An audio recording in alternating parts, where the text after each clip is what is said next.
Lively School! I'm here in my office. We just passed out Chromebooks. If you still need one, email Mrs. Todd.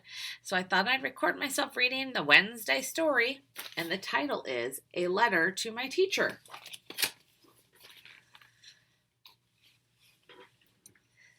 Dear teacher, whenever I had something to tell you, I tugged on your shirt and whispered in your ear. This time I'm writing you a letter.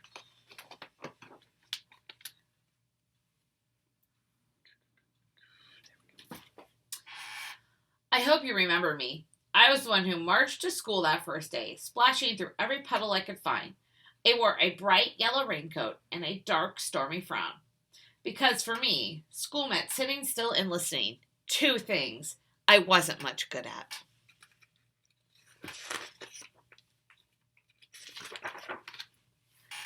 I stood there, ornery and dripping, just sure I'd get in trouble. But instead you grinned at me. Good morning. Look at you standing there like Mary Kingsley, just back from canoeing up the river. Who, I said. Where? Mary Kingsley, the fearless explorer, you explained. Someday we'll read about her and crocodiles. Now get them up. Crocodiles?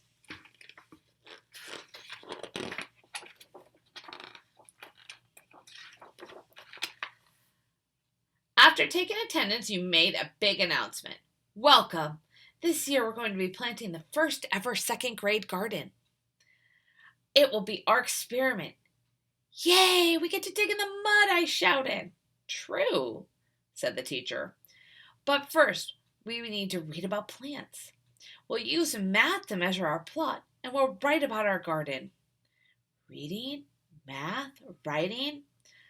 I was better at running and jumping. The next week, we visited the creek behind the school and learned about plants and water. When you weren't watching, I started to hop the rocks. Right in the middle of the creek, I got stuck.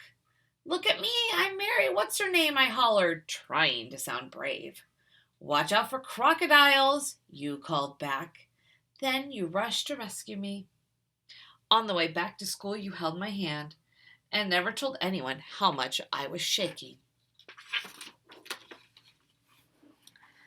All fall, I tried hard to sit still. Right before Thanksgiving vacation, you asked who wanted to take the Mouse brothers home. Me, pick me, I shouted. But while I was busy eating turkey, my cat Lucy ate one of the brothers. I bought a replacement mouse, except I just couldn't tell you. One day when we were cleaning the cage, you called me over to your desk and told me we might have to change the brothers' names to Ma and Pa Mouse. You knew the whole time, I said. Laughing, you said, well, you should get used to it. Teachers see everything.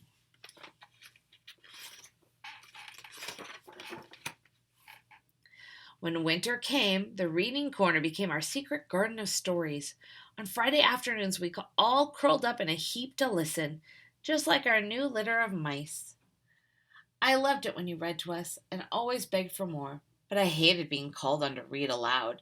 I kept tripping over my words. Once, right before it was my turn, I yelled, "Raise your hand if you want to go home." Another time, I clutched my throat and said, "Uh-oh, I lost my voice." Nothing fooled you. You called me to your desk and asked, when we make our garden, do you think the seeds will grow right away? No, I said. Everyone knows that they need time, water, and sun. Well, learning to read takes time too, you said. Now, I think you have a cat. I nodded. Lucy, the one who likes mice.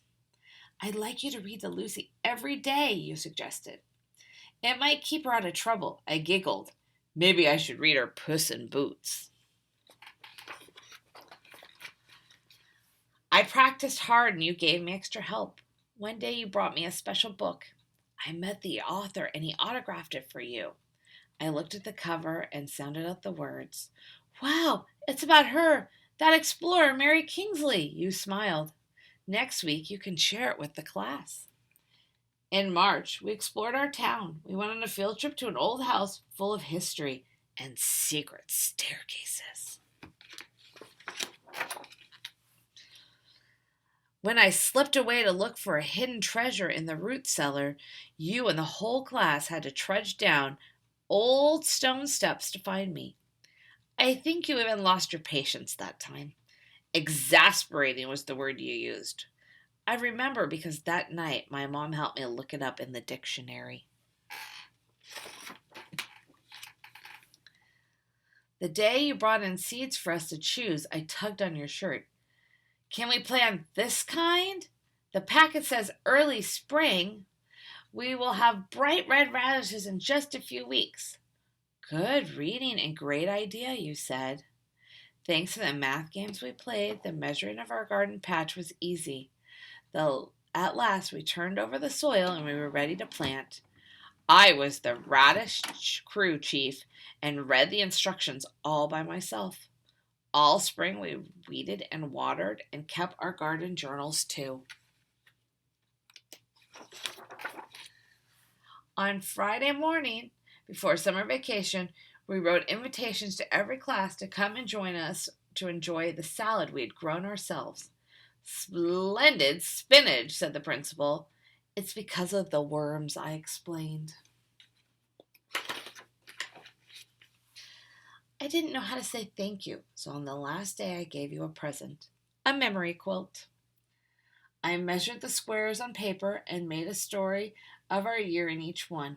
The reading corner, worms in our compost, the magnificent mouse family, and best of all, a picture of you and me. I looked at the quilt for a long time. Then I held it up to everyone, and you said, thank you. I'll never forget you all and the year of the second grade garden. Me neither, I promised, and I never have. For a long time now, I've been wanting to write to tell you that even though I didn't always listen, and I know I was exasperating, second grade was really the best year ever. So I guess you won't be surprised to hear that I still love to stomp through the creeks, dig in the garden, and read out loud to my cat. Most of all, I wanted to tell you about that I'm about to start my first job. And tomorrow morning when I go to work, I'll think about everything you helped me explore and to try my best to be like you. Thank you for being my teacher, your student. So that was my book, A Letter to My Teacher. And here's my challenge for you. I'd like you to write a letter to your teachers. They are working so hard right now on distance learning, and a lot of them are learning new things every day. So write your teacher a letter, have your parents take a picture of it or scan it and email it to your teachers, or they can mail it here to the school, and I will get it to your teacher. All right, guys, I got a story for you on Friday. I will see you then. Have a great Wednesday.